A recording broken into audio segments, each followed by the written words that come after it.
Hey guys, thanks for joining me. In today's video I'm going to do a review of the 2007 Generation 2 Toyota Prius.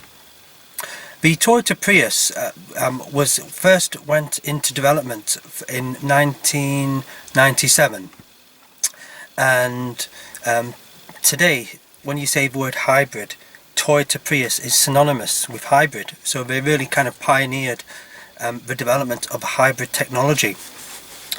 So what I want to do for this video is to give you a review of a car. What is it like to drive? What is it like to live with on a day-to-day basis? And what are the running costs? So let's get started.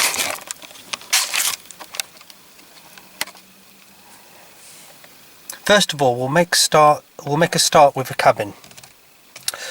Now, with the Toyota Prius, it's all electric display. So here, there's no rev counter, you just have the speedometer. There's also no temperature gauge as well. So like in a traditional car, it'll tell you what the temperature is. With a Toyota Prius, you don't know from the instrument cluster. Now, all the functions go through this screen, this touch screen at the front. Very easy to use. You've got climate control there, so if you want to put the air conditioning on and kind of the blower if you want it hot or cold. Audio there, just simply a radio and a CD, and give you some information there. CD loading unit there, and a storage space there. There are some cubby holes to put your drink bottles here on the side. One there for the driver. Two cup holders there in the middle.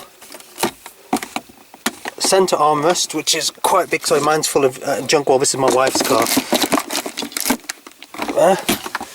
Some cubby holders there for the passenger. Dual glove box, so one there and one there at the top.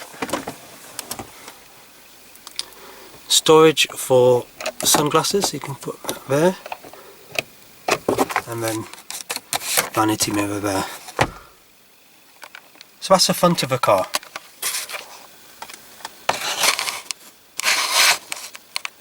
Okay, I'll tell you the story how I kind of got into, well, myself, really more my wife, how we, sorry, got this camera here, how we got into the Toyota Prius. It was in 2016.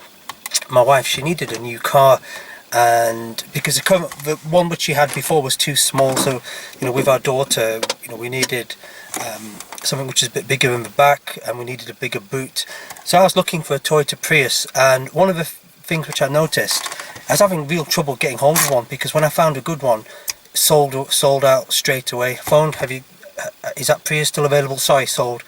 And then when I came across one, it was a 2007 model, and it was, I found it, full service history, full main dealer service history. Checked it out, and I could have snapped it up. My wife was actually really angry with me when I bought it. She's like, "Oh, why have you bought a Toyota Prius?" Because they have like some negative connotations. Some people, don't really like Priuses, but she started to drive it, and she got used to it, and she absolutely loved the car. And it was only recently, last year, we were thinking of having a different car as a bit of a change, so we kind of sold it and then bought a Toyota Auris. Now, one of the difficulties which my wife had was that her old car, the old Suzuki, was manual, and the Prius obviously is automatic, so she couldn't get used to the manual. So basically, to cut a long story short, I ended up kind of buying another Prius, which is this one which we're kind of in now. So let's go through my notes. Right, so to start off with, the running costs are very, very cheap. The engine is a 1.5 petrol VVTi engine, mated to the hybrid engine. I think it gives roughly about 76 brake horsepower.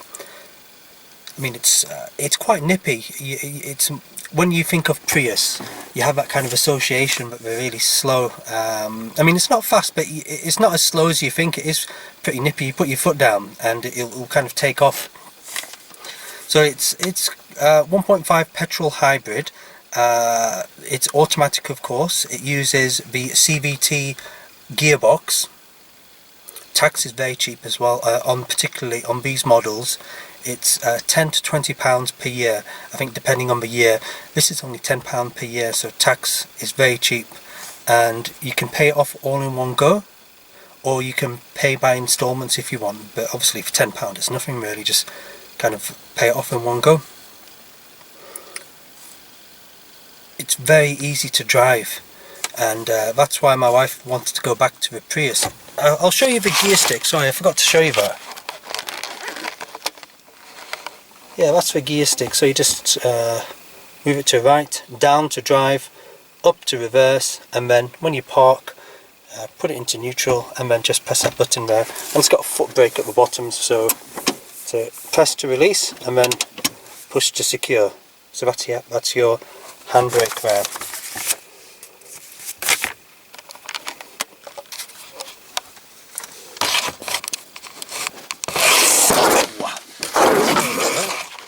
Right, if you're actually thinking of buying one, these are maybe a couple of the things which you should look out for.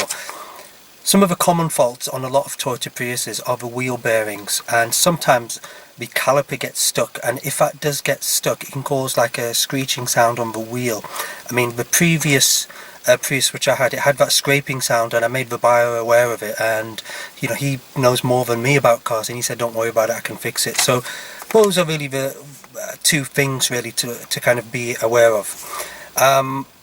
As with all cars, preferably buy one with a full service history. If you can buy it with a full Toyota service history, they kind of go for a premium, so expect to pay a little bit more, but as with most cars, from a dealership history, if it has dealership history, full dealership history, the value will be significantly more. If you can, one of the things which used to be, some people were scared of buying the Prius, was the hybrid batteries. If you can find one where the hybrid batteries have been done, that's a real bonus. Just buy it, because you know, that's the main expense. However, it's not all too bad. If it does go, you can get them reconditioned for about £400, so that's not really too much of an issue nowadays, you know, fortunately. Parts are not too bad to buy on these. Running costs are very cheap, like I've said before. You can get between 400 miles plus to a full tank. I haven't driven this for a while, so I can't remember how much it was. I think it's about 20 gallons for a full tank. So it's the tank is quite small, but you do have a good range there. If you're buying one of the things which you can do is go onto government website and do the MOT check, because then you can see the history of the car, and if there's any advisories, it gives you some leverage to play with when you're negotiating. So you can say, well, it's got this advisory, this and this, and then you can question the dealer what's been done. It has twofold. There's two real main benefits of doing that. Firstly, it shows the dealer that you're switched on and you kind of know what you're doing, so they will be less likely to try and kind of pull the wool over your eyes. And secondly, you can use it as bargaining leverage to get some money off. When I was helping my mother-in-law look for her car, I did exactly that, and I got about £300 off the asking price. So, and he actually even asked me, "Are you a trader?" I said, "No, I'm not a trader. You know, it's like common sense, but you know, not everybody kind of knows these things." So what I'm going to do now is I'm going to take you to the back to show you what this space is like for passengers sitting in the rear. Okay, so let's grab the key.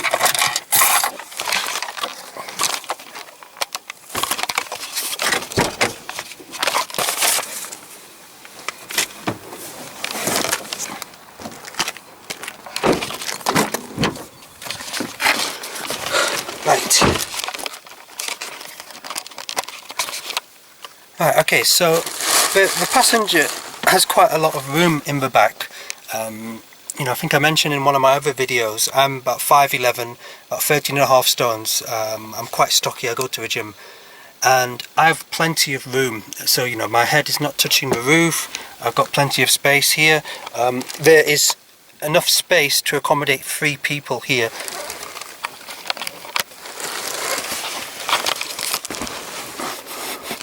pull this, it's got an armrest here.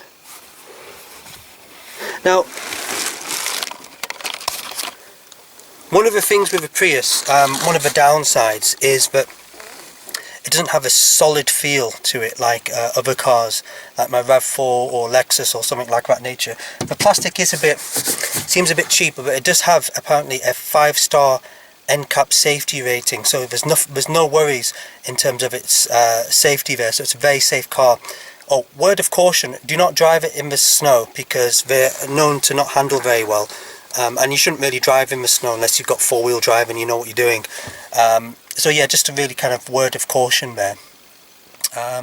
So that's it really. I'll show you the boot.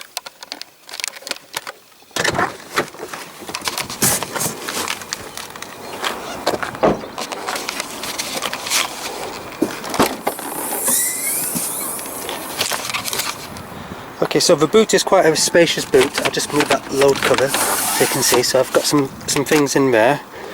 So it's quite a big boot, and then you have a separate storage compartment under there. Then underneath there you've got the spare wheel, so quite a big boot.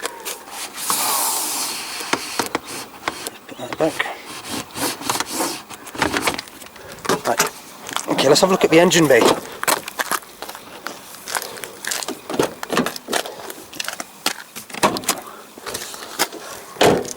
Okay, just bear with me whilst I open the bonnet. So this is the engine bay. So this is obviously the engine over here, the oil filler cap, the dipstick, that's where the air filter goes. If you want to replace that yourself, it's very easy. All you have to do is unfasten these bolts here, and then you can get access to the air filter if you want to do that yourself. Coolant expansion tank, similar to most Toyota cars. You got the minimum and full, and to top it up, just simply open the cap and then add the fluid there. The Toyota hybrid engine, fuse box, and the washer fluid. So quite a lot of space there for mechanics to work on. My mechanic said it's very easy to work on, so there's no problems there. Everything seems to be kind of laid out in a logical way. Also, yeah, if you ever kind of, if the battery, if that ever goes, not the hybrid battery, the normal regular battery, it is under the, it's in the boot. So if that ever goes, what you have to do, you have to jump start it. So there is, you remove this fuse box case, and then you attach the clamp, one to there and I think one to the earth, and then you can jump start it. Let's go back inside.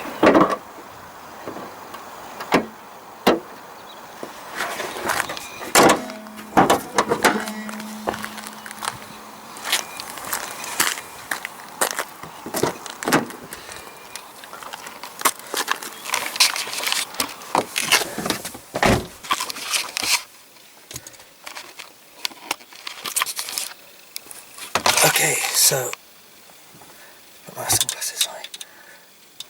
Right, so that's really the Toyota Prius, the overview. So we've looked at the front, plenty of space for the driver and the passenger. The seats are reasonably comfortable. You actually get better miles per gallon if you're doing stop-start, because it's using the hybrid engine. The hybrid engine can be used, I think, up until 30 miles per hour. There's a concept called feathering the throttle. If you're not a Prius driver, and this is maybe one of the reasons why they kind of infuriate when we think, why are they driving so slow?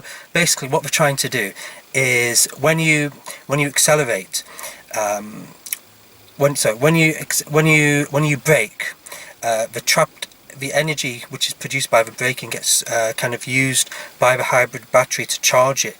So what you can do is you can exert just enough kind of throttle to kind of get you moving, and then kind of let go, and then the momentum will keep you going, so that you use the hybrid battery and use as minimal amount of the engine as possible. So if you ever wonder sometimes why do Prius drivers drive so slowly, that's probably the reason why, because they want to use as little amount of fuel as possible I'm not one of those drivers, by the way. So I drive, I try and drive normally, man. Overview of this car. Would I buy this car? Yes. Would I recommend this car? Yes. This is my second, well, my wife's second Toyota Prius. Yeah, they are fantastic cars. For the purpose which they're built, they serve their function. Actually, I'll just open the door, it's a bit hot in here. For the purpose that they were built, they serve their function. You know, it's an NCAP safety rating of about 5 stars, so it's got good safety features there.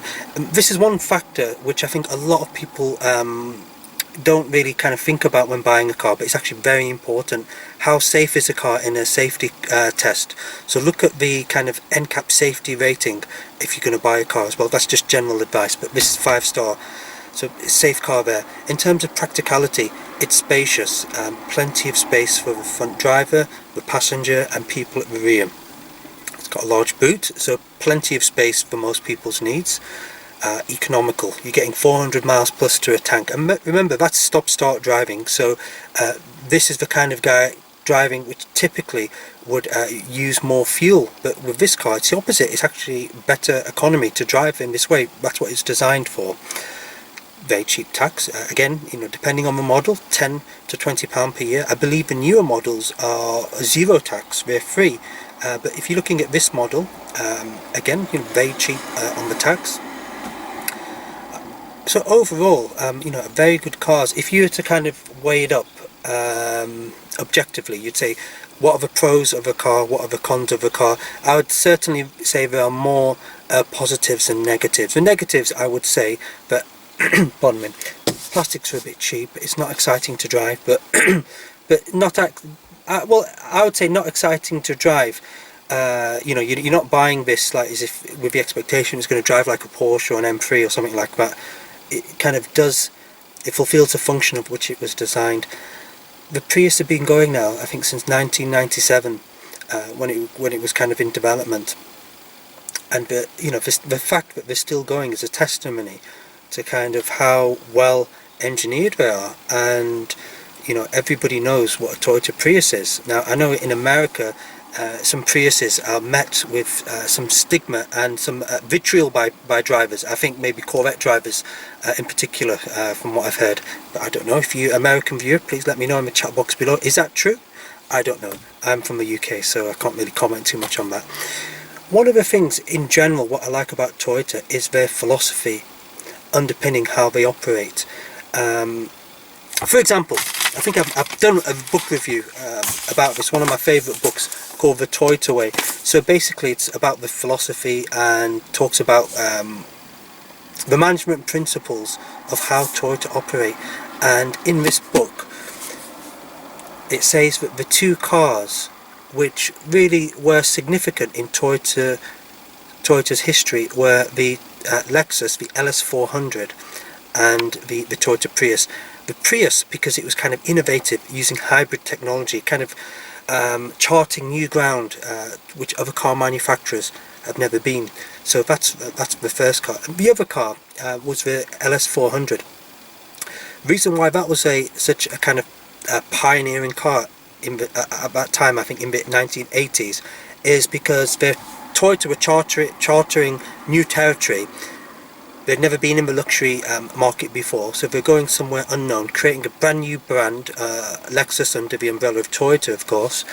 And they were competing with the big boys, kind of the captains of industry at the time, BMW, Mercedes, Jaguar, trying to really compete with them. And what the book really highlights is, I know it may be biased because it's been written in a way to stack the cards in the favour of Toyota, but I think it is true. What it says basically is that it gave a big kick to the other car manufacturers to really up their game, because they were getting lazy, and what was kind of optional equipment on some of the other cars were standard on, you know, the LS400. So that was kind of a big kind of game changer in the car industry from there. But anyway, I digress a bit too much.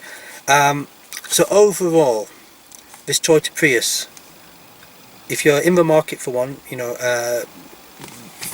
again, with all cars, check the condition of the oil. It should be like that, ideally honey colour, because with a hybrid car, with the Prius, the hybrid engine is doing kind of half of the work, so the engine doesn't get as much use as a traditional petrol car, because it's got the hybrid engine, of course. So check, ideally you want it to be golden. If it's not, it's no big deal, as long as it kind of matches up with the service history. Again, check the oil check the oil cap, no mayonnaise colour there. That should be kind of a clear colour, like the engine colour. It shouldn't be like a mayonnaise colour runaway, because that's a sign head gasket's gone its way out. And just general checks as well. Have a look at all the fluids. Make sure that the coolant is topped up. When I've looked for cars before, one of the signs to me that a car's not been well looked after is if, for example, the coolant is like water, because I looked at a car before this kind of virus kicked off, and it had water in, and I thought, that's a sign maybe it hasn't been looked after. So have a look at those things, check the panels, do your MOT check, see what the advisories are, see what the history is like on there. Have a look at the service history. With these Priuses, you don't have to worry about a cam belt, it's chain driven, and those VVTi engines are they're known for the reliability. Don't be put off by very high mileage, as long as it's been kind of well maintained. These are known to go up to 250, 300 plus. So that's it really. I mean, I'm no mechanic, so this is just kind of my advice, kind of from what I've experienced when looking for a car. And that's it really. Think of them like really as a Toyota Corolla. You can't really go wrong with them. I think you'll enjoy buying one. If buying one of these, the driving experience is quite pleasant, and the savings in your pocket will kind of certainly be welcome. So that's it for now. It's a beautiful day today, but obviously we're kind of inside. So if you've got any questions, please comment in the chat box below. Please share, like and subscribe. Until next time, take care and bye bye.